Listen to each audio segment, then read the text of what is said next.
right, let's dive straight into it. Internet privacy. Sounds familiar, right?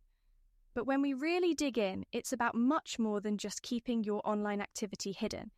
It's actually a subset of data privacy, which deals with protecting information, both digital and non-digital. And the key part here is understanding this idea of PII, or personally identifiable information. Ever filled out a form online with your name, address, or phone number? Bam, that's PII. But here's the twist. Sometimes, even without your name or number, details like your age along with your commute times can still identify you. Scary, huh? Absolutely. You know, this brings us back to the late 90s, when the internet was just beginning to reshape the world. The 1997 Information Infrastructure Task Force, bit of a mouthful, I know, laid it out nicely. They defined information privacy as your ability to control how personal data is gathered, shared and used. And even back then, impressive foresight there, they recognised the internet's explosion would demand stronger rules for protecting people's data. It was the early rumblings of the privacy issues we're navigating today. Wait, isn't it wild how much that's escalated now? I mean, take the smartphone sitting right next to you. It's probably tracking everything. Apps that use GPS collect enough of your daily habits to paint a vivid picture of your life. And once that data's out there, it's like an indelible mark. What's often called your digital footprint? Some details might seem harmless at first, but in the context of someone piecing it all together, that's where privacy can start to crumble. Right. And the worrying bit, once your data is exposed, knowingly or not, it can persist for decades. It's not just about what you post, but also what's tracked without you realising. Think about employers, for example, who could potentially factor in these digital breadcrumbs while evaluating candidates. The permanence of online data means these imprints, small as they may seem, can affect opportunities, experiences, even reputations. And let's be honest, it doesn't take much for things to spiral. This is why understanding internet privacy is such a big deal.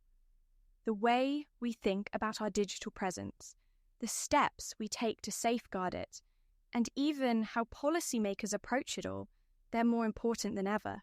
Now, speaking of safeguarding our digital presence, have you ever noticed those pop-ups on almost every website that ask you to accept cookies? Let me tell you, those aren't the kind of cookies you'd pair with tea. They're tiny pieces of data that websites store on your device to keep track of your activity. Think of it as a snippet of the digital footprint we just talked about. But these cookies aren't the full story. No, that's right. And then we have flash cookies.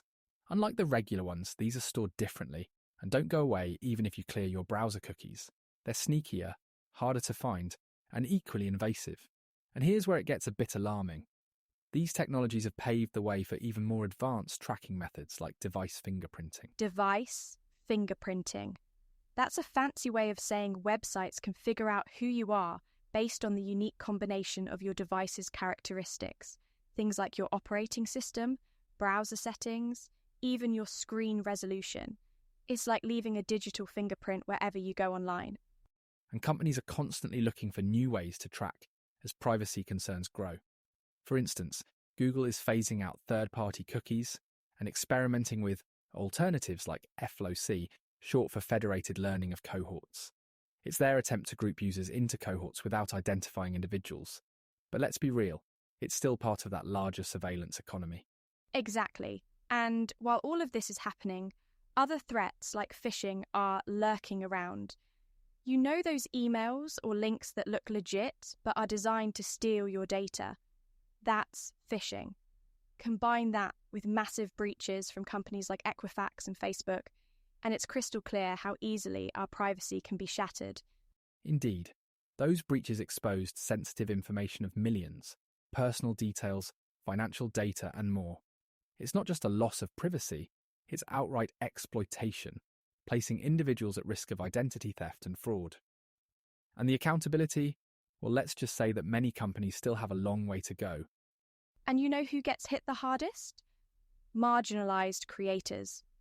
data profiling often amplifies existing inequalities. They get targeted unfairly with ads or even excluded from opportunities due to biased algorithms.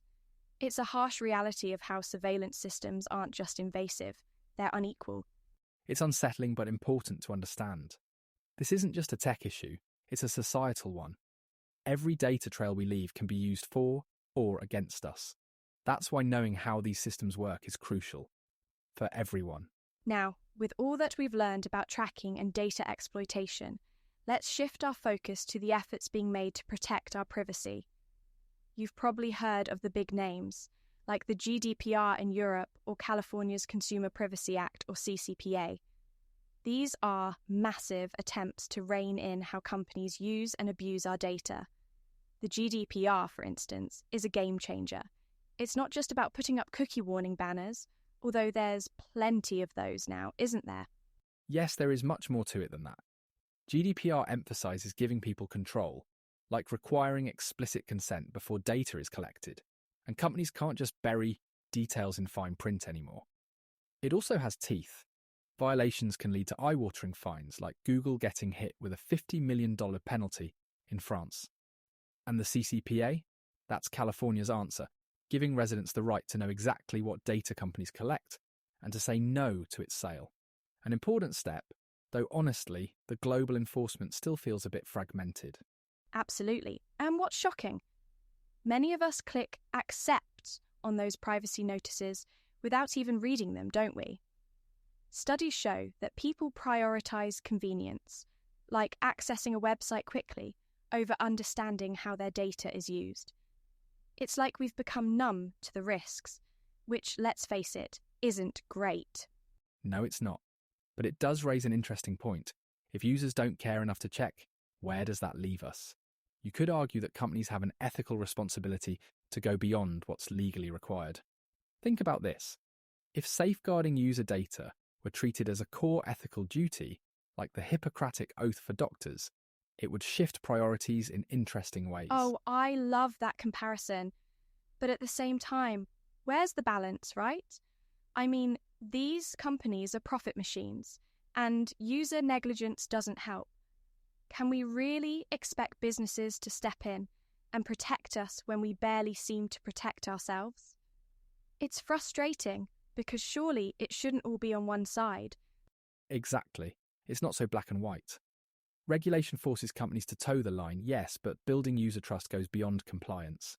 Imagine a world where transparency is central, where companies don't just assume we'll ignore privacy statements, but actively make them simpler and genuinely meaningful. And maybe we, as users, need to raise our game too. Start valuing our data the way we do our money, or health. Because honestly, if we're not careful, we'll be complicit in eroding our own privacy. It's so important to learn, question, and demand better from businesses and ourselves. Indeed, privacy isn't just a technical issue. It impacts us socially, politically, and personally. If nothing else, today's discussion highlights one key takeaway. Understanding how these systems work is the first step towards change. It's a shared responsibility, one we all have to take seriously. And that's a wrap for today's journey into internet privacy and data ethics. Thanks so much for tuning in, and remember, your data is yours to protect. Stay curious, stay vigilant, and we'll catch you next time.